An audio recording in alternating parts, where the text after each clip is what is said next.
Okay, hello everybody. Welcome to Korean Atlanta Mentorship. So, in this video, we're going to go over an article by the Pitch Queen about how to kill the sale, the dangers of talking after the client is already sold. And this is a very interesting situation because you're almost there. You've made the sale, and because you don't know how to shut your mouth, you're pretty much killing the sale.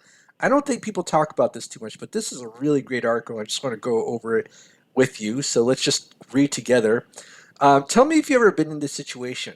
Your prospect is giving you every signal in the book that you're ready to roll and get started working with you. The yes seems inevitable. All the client has to do is make it official, say yes, and you have a new client.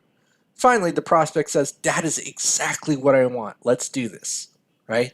But instead of saying, great, let's get you started, something unexpected flies out of your mouth. Suddenly, you're rehashing all of the details and benefits of your program. You're carrying on about how amazing their life could be after your time together, basically repeating everything that you just said. They gave you the green light, but for whatever reason, you're back in full scale pitch mode. And before you know it, the prospect that was a surefire yes is backing out, turning around, and running out the door. You get a pit in your stomach because you can't help think, did I kill the sale?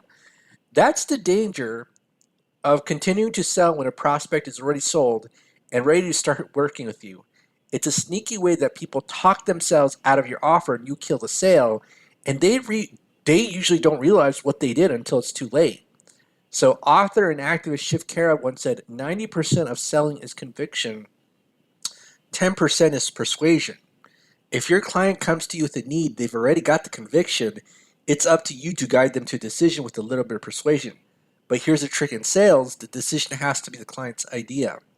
You can only show them the way so much, and you can't put words in their mouth or a desire in their heart. Persuasion only goes so far, and if you continue persuading when a client is already on board, it can fire a big way. Recently, I helped a client to a decision to enroll in my friend's CPA course. I shared the details and benefits of our program. I played to his vision and showed him the possibilities that working together could bring for him. But I wasn't there to convince him of anything, just to help him make a decision. And when he said yes, my job was done. I enrolled him into the program, got his credit card information, and the process to reach his dream starts to begin. What didn't I do? Right? What didn't I do? I didn't keep answering the questions he already asked. I didn't continue singing the praises of the program or droning on about what it could help him achieve.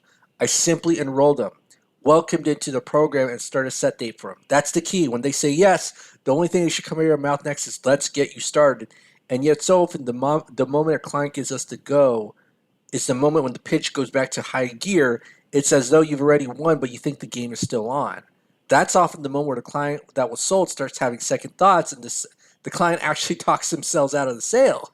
It's those second thoughts that usually undo the deal. If this has ever happened to you, you're in good company. It's a common rookie mistake. And sometimes it even creeps up on the more seasoned salespeople. Why does it happen?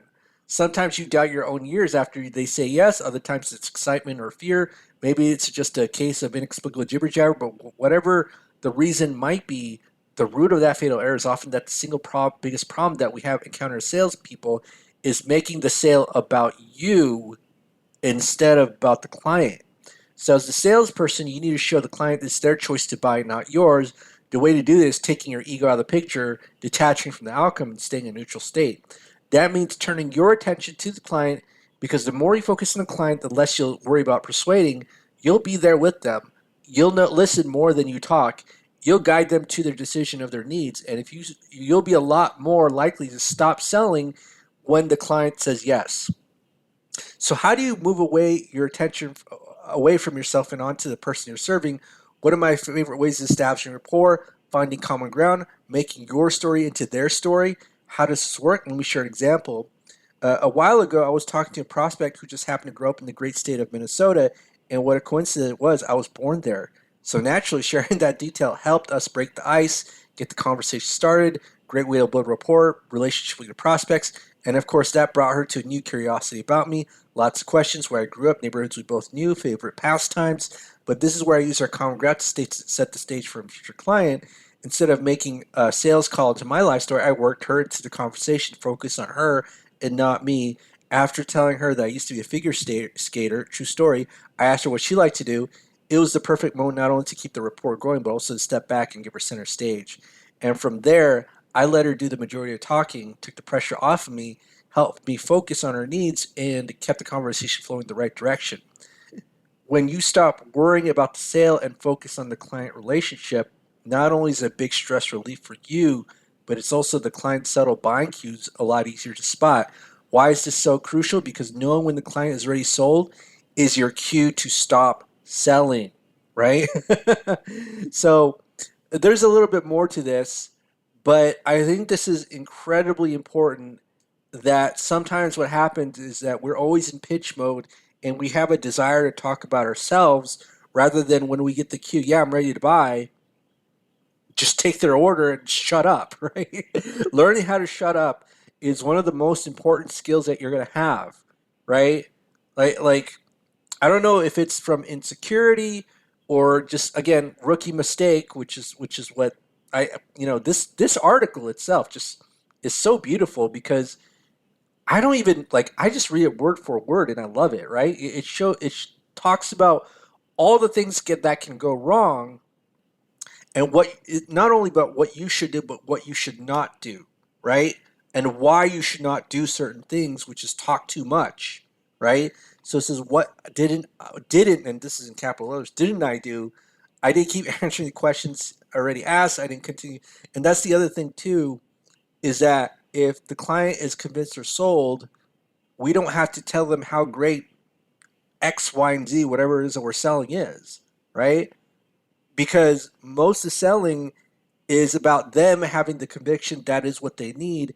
And again, 10% is persuasion. So I remember when I rented out a rental property, the person I rented to was like convicted that they needed to rent the property because she had been looking for a year and told me that all the rental houses in the market were crap, right?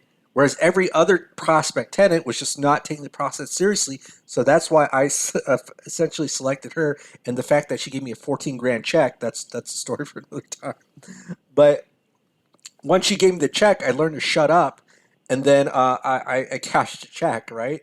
I wasn't, once she gave me the check, I wasn't gonna go on and on and on about how this is a great rental property, and that's true with anything, right?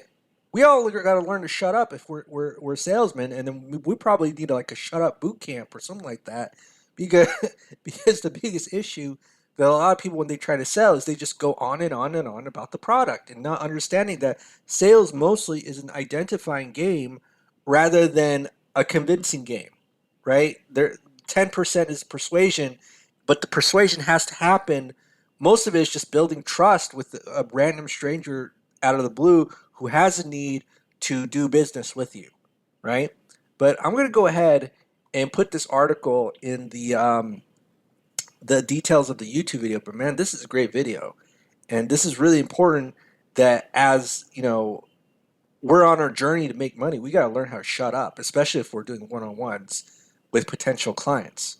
But don't talk too much if the client's already sold, because then you're going to essentially kill the sale, right?